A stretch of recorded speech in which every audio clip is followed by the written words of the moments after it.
And welcome back to another Paul's Aquariums unboxing video. I am Paul, this is Paul's Aquariums, aquarium shop in Brisbane, Australia for the last 26 years. We have boxes of fish. We're going to unbox them and we're going to see what we've got. I kind of know what we got because I ordered them, but I haven't really seen them. I've seen them now. There we go. So the first bag are angelfish, obviously. These are a really cool South American cichlid. So they're going to get a pretty decent size. So probably like hand size, and I know everyone has different size hands.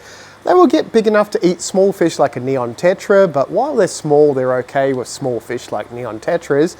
South American, you want to keep your pH between 6 and 7, so slightly acidic to acidic, and they like the temperature 24 to 28 degrees Celsius, so whatever that is in Fahrenheit. Very nice little tropical fish. Now you can keep one or a group. They are a cichlid, so if you have two and they both end up being males, they may fight. If you have a pair, they may breed and chase all the other fish around in your tank.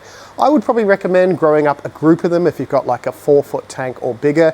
A standard 3-foot tank, so about a 90 centimeter tank or 160 liters, you could keep a couple of them in there, no problem long term, but they will turn into big fish. So the bigger the tank, the more you can have and the more fish you can have, because that's great. But we have first bag is awesome looking black marbled angelfish, and I'm pretty sure there should be more. Oh, there is another bag of angelfish. Okay, same fish, different color. Looks like we have some weird, I don't even know what you would call them. There might be some blushing angels in there. There's some sort of marbly colored ones. I don't know. They're white with little speckles on them. So whatever they're supposed to be, definitely some blushing angels in there. And they're called blushing angels because they've got that clear gill cover thing and you can see the gills inside them, which is the blushing bit, which is supposed to be their cheek. Yeah, again with the weird naming of fish, but angelfish back in stock, hurrah! Another super cool fish, but I wouldn't mix these with angelfish. These are neon chili rosy barbs, and they can be a little bit nippy. So the angelfish are their big big long flowing, which is lowing, a new word there, lowing fins can be nipped by these guys and girls. Wow, they are really, really nice. So once they settle down in the tank, they are a bright neon cherry sort of color. Very nippy again, so these are kind of a cool barb too because they'll survive cool, as I probably say every video that we have these, but they will survive anything from about 10 degrees Celsius all the way up to nearly 30 degrees Celsius and a wide range of pHs as well, anything from like about 6.5 to about 7.5. So you can have them unheated, you can have them heated, you can have them low pH, high pH, as long as it doesn't jump all around the place. Really nice pond fish. Again, don't mix them with things like goldfish with big tails because they're going to nip at them. But if you mix them with other barbs, smaller cichlids, depending on the temperature and the pH, they're generally going to be pretty okay. They're a schooling fish, so keep a group of them as well. So you want like 3 or 6. If you've only got 2, they're going to chase each other around, go crazy, and it's not going to really work long term. But if you have like groups of like, say, 5 or 6 of them, or even more, they will go a lot better. Very colorful, very awesome. I think we've got the normal rosy barbs down there. You can obviously mix with these. These are just a different color version of your normal rosy barbs. Very, very cool. So if you've already got rosy barbs and want something brighter and colorful, go for some of these because they are pretty awesome little fish. Another Asian fish, we have reticulated loaches or yo-yo loaches. Now these are really good at eating snails, so don't keep them with snails if you don't want your snails eaten. They will get big as well, so these are going to get around that 20-25 centimeter size. Change sort of pattern as they get older, so when they're small they got that really striking pattern. When they're older they have a really cool pattern as well, but it totally changes. They almost look like a different fish. They are going to survive anything pH-wise from 6 to 7 and temperature-wise anything from like 22 to 26 degrees Celsius and they will be fine. Can be nippy again, so don't mix them with things like guppies or big flowing tails. These will go really well with the barbs. They'd go okay with the angelfish. So not overly nippy, but small little delicate fish like guppies will get their tails chased and nipped by them. And because they get a decent size, they need a lot of food when they're bigger. So sinking pellets, frozen foods, all that sort of meaty stuff, and they'll go really, really well. Schooling again, so try and keep a group of 3 or more. If you only got 1, they're going to be kind of sad. If you have 2, they're going to chase each other around. So 3 or more, they sort of stick together and they generally look a lot more impressive than just having 1 in a tank. Yay, reticulated or yo-yo loaches, or there's probably multiple other names. Very cool loaches. Would you believe we've got more loaches? Okay, yes, it's loaches and stuff. These are black killi loaches, little wiggly eely type things. Now we did order the normal stripy ones, but they were out of stock this week, so we have lots of black ones, no stripy ones.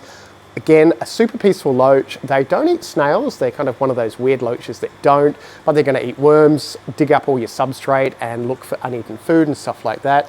They're peaceful and schooling, so you can keep them with things like angelfish, you can keep them with neon tetras, with guppies, all that sort of stuff. A group of them as well. If you only got one or two, you're never going to see them. If you've got a group of them, they're going to be out and about more often. Very peaceful, and they only max out about that 10-12 centimeters, so not overly huge, not like your reticulated or your clown loaches. And yeah, not nippy at all. And there's some decent chunky ones in there. They're really, really nice fish. If you want something completely different that looks really, really cool in a nice planted community tank, go for some of these. They're gonna go temperature-wise, anything from 22 to 28 degrees Celsius, and pH-wise, anything from 6 to about 7.2, and they will be fine as well. Awesome little black killi loaches, even though they're brown, but we're not gonna talk about that in this video. And we have some tetras from South America. So these are black phantom tetras. They are really, really pretty once they settle down in a tank. Called a black phantom tetra. I don't know why they're called a phantom tetra, but they're called a black phantom tetra because they have black edging on the fins. Really, really pretty fish and super peaceful. You can keep these with guppies, you can keep them with other tetras, you can keep them with angelfish. They get big enough not to get eaten by an angelfish. They're going to probably max out 20 cent Australian piece size, between 10 and 20 cent piece size to give you an idea. Yeah, in between. Let's go in between that sort of size. Everyone in the rest of the world's going, what? What size is that? It's that size. But they are really nice, schooling peaceful tetras, pH 6 to 7 and temperature-wise 22 to 26 degrees Celsius, they'll be fine. Keep a group of 6 or more of them and they will look absolutely awesome in most heavily planted tanks. Yay, more tetras. Not a tetra. Okay, so these are like an Asian tetra, you could kind of say. These are raspora. So raspora has the same water conditions as most of the tetras that come from South America, but these are an Asian fish. So these are scissor-tail raspora. I had to look then, what are they? Scissor-tail raspora. It's called that because they have that weird sort of scissory tail. And they're a raspora. Yes, true story. Yeah, definitely needs more dragons, that one. They're going to max out around about that 8 to 9 centimeters, maybe 10 centimeters at a stretch. Super peaceful. Again, you can keep them with anything like guppies and neons to angelfish to the loaches. They're an all-round peaceful fish that gets big enough not to get eaten by slightly bigger fish, but really, really nice in a group. And again, pH-wise, anything from 6.5 to about 7.2. Temperature-wise, again, 22 to 26. Can't go wrong with them. Scissor-tail raspora.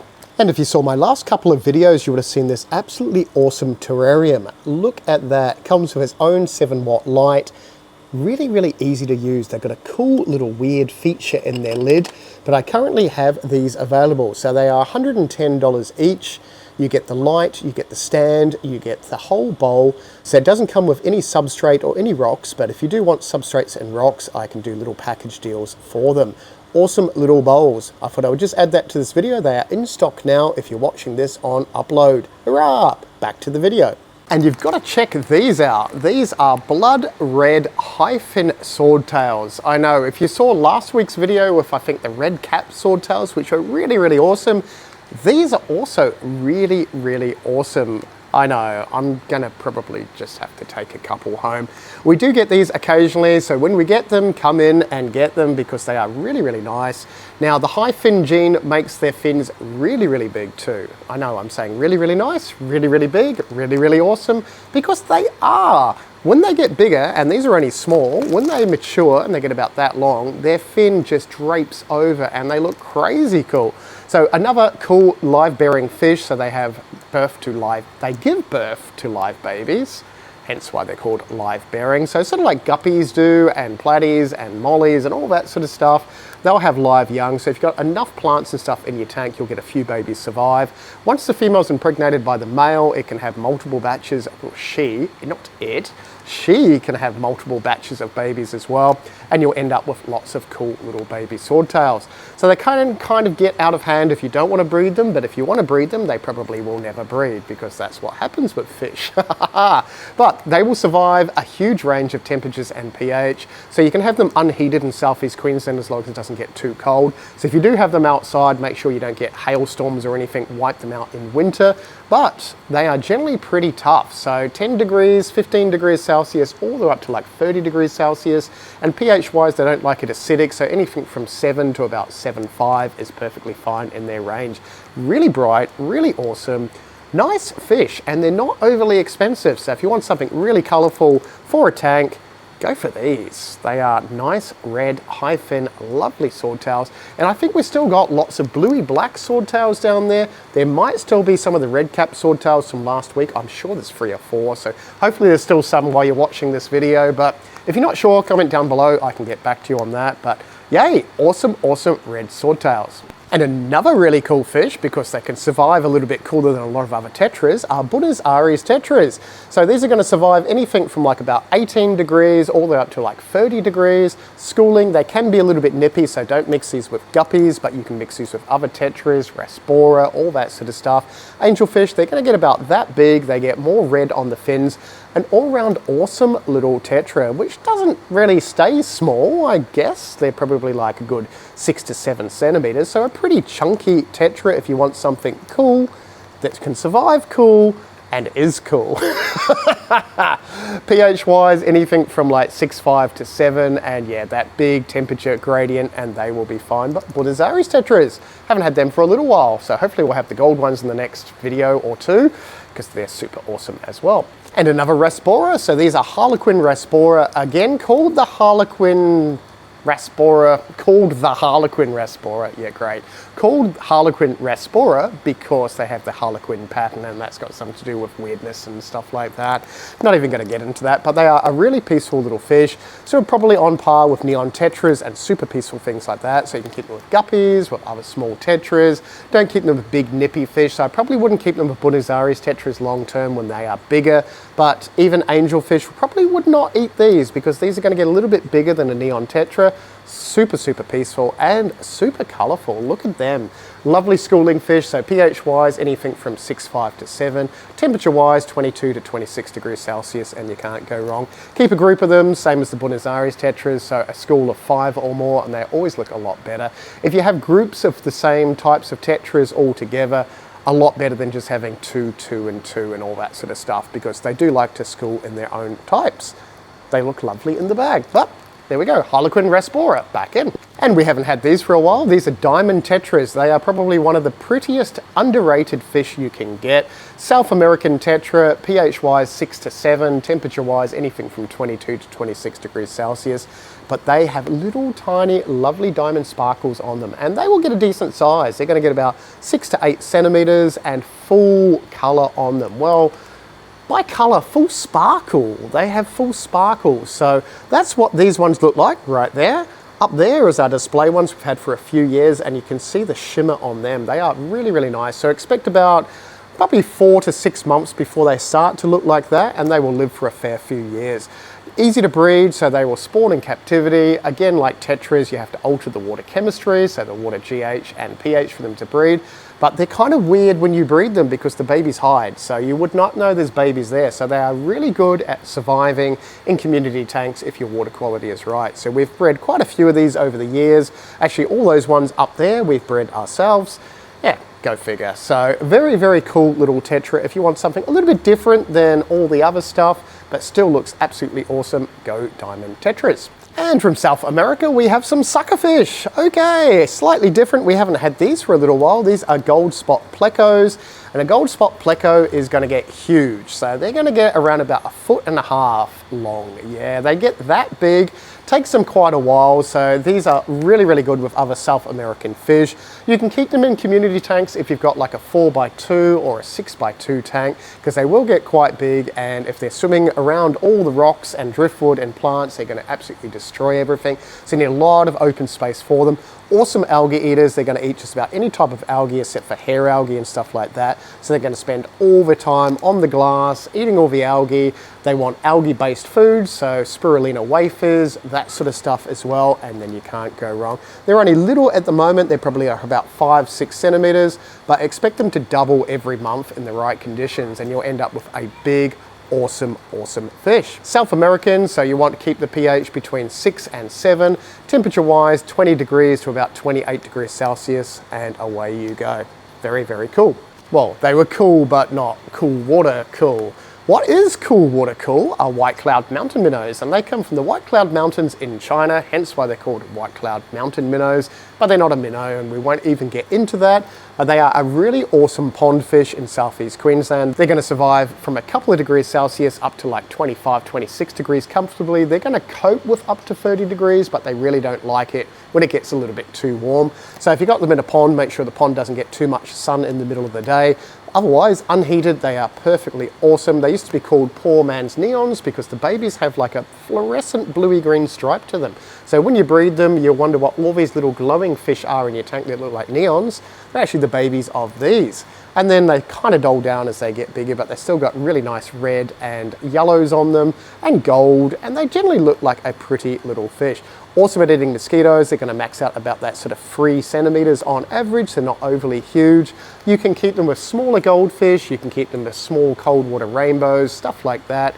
Don't really want to keep them too warm too long, so we recommend them unheated or try and keep them below 20 degrees if you can, and they do a lot better than they do in tropical waters. But we have lovely white cloud mountain minnows back in. And we got more guppies. Now, we are expecting a lot of local guppies soon, but probably not in time for this unboxing, so maybe next unboxing. I don't even know what these are. These are like sky blue and white. Wow, they are kind of cool. Okay, I don't think we've ever had this particular type before. Don't ask me what type they are. Maybe if I do know, I'll put it on the screen, but my invoices just usually say guppy. And I'm like, okay, cool, it's a guppy, but they are really, really nice. So as they settle in, they're probably going to have more color, as you can probably see on the screen, but at the moment they kind of look white with a shimmering of blue to them. So guppies are a Central American fish. They're going to cope with anything from 18 degrees Celsius up to about 30 degrees Celsius. pH-wise, they don't like it too acidic, so we go 7 to about 7.4 in pH. Higher the pH, the more toxic ammonia, so you don't want to keep them way, way too high, but they are generally an awesome little fish. They only live for about 2.5 years. These are all boys, but I'm pretty sure I've got a whole lot of girls. Yes, we do. We have bags of girls in here. Now, the genetics of guppies is all over the place. So a girl may have a red tail and it may produce blue babies, red babies, yellow babies. You'll have no idea until you pair them up and figure it out. But there is a big mixture of all different guppies in here. So if you're going to mix girls and boys, you want sort of more girls than boys. But once you get about 6 to 8 girls, it doesn't really matter how many boys you have because they can't harass just one girl. Because the way that they breed, being a live bearer again, is the males have to fertilize the females. Males get a little bit excited when they see the girls and just harass the poor girls. So the girls need a bit of peace, lots of plants, and if you find your male guppies are harassing the girls, add more girls or take less boys out. No, take more boys out, so there's less boys.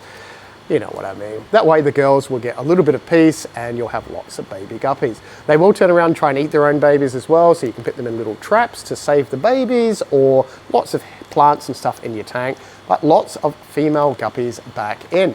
And that was this video. If you did enjoy this video, click the thumbs up so I know. If you've got any comments, comment down below. If you want to become a member, you get a discount on everything in store, not just fish and plants. If you didn't see the discount video code thing in this video, it flashed on the screen. I didn't even say anything this whole video, but there is a discount for 10% off any fish and plants. It goes for about a week, so if you're watching this after upload and it's a week later, it's probably expired, but there'll be a new video with a new code. That's how it works. But if you're watching this on upload, go back, find the code, say that code before you pay for your fish, and you get a discount on all the plants and fish in the shop, not just the ones in this video. Anyway, thank you very much. If you're a member, if you want to see other unboxing videos, click the thingy on the screen now, and we will see you in the next video. Thanks heaps for watching. Rah!